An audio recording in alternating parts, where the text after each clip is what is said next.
Mga mate, balik tayo uli dito sa radar. Ang radar po natin ay GRC.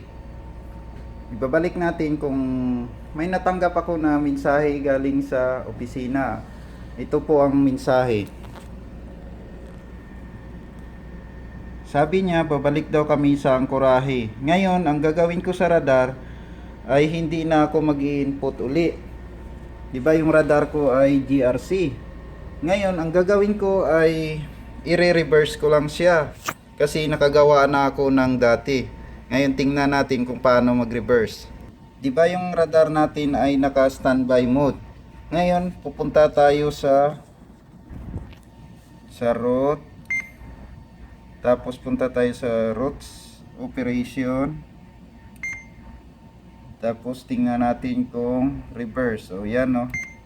Naka-forward yan siya. Pindutin natin ang route sequence na reverse.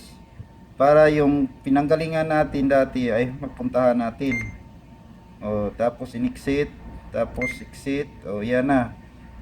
Tapos, dahil gusto natin tingnan uli kung tamang ginawa natin, pindutin na naman natin yung standby. Tapos yan na. O, di ba walang nagbago? Ganon din yan. Pansinin nyo itong puti kung saan ito, di ba? Galing ito dito sa pier, papunta na ito sunod. O, pasunod-sunod na siya dahil ang ginawa natin ay naka-reverse. O, di ba? Tingnan natin sa waypoint. O, hindi na siya mabalik. Naka 003 na siya. O, 002, 001, 00. Dahil tatlo lang ang kaya niya dahil malapitan. Pero ang ano talaga, naka-reverse talaga tayo. O, di ba? O, balik tayo uli. Punta tayo sa route. Tapos waypoint route operation.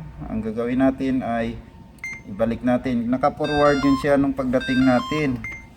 Ngayon, i-reverse lang, pindutin lang reverse, tapos exit. Tapos mag-exit, yun na. Tapos na yung katatanggap lang natin kasi ng mensahe na babalik sa Ancoraje. Kung saan kami galing dati, ibabalik lang din. 'Di ba? Pero hindi na ako magawa uli ng route plan. O, 'di ba? Kadali lang. O, sige mga parikoy.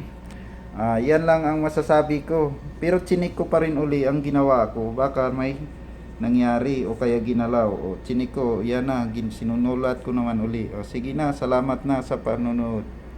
Sana may natutunan kayo uli sa aking pinakita na video. Kasi importante din yun. Hindi mo na kailangan mag-aral uli sa GRC.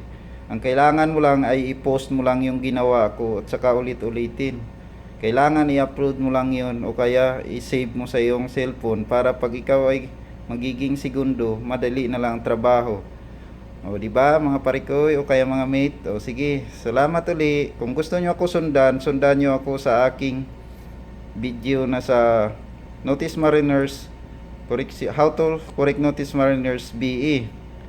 Yan, makikita mo lahat ang pinagagawa ko dito sa barko. O sige na, salamat.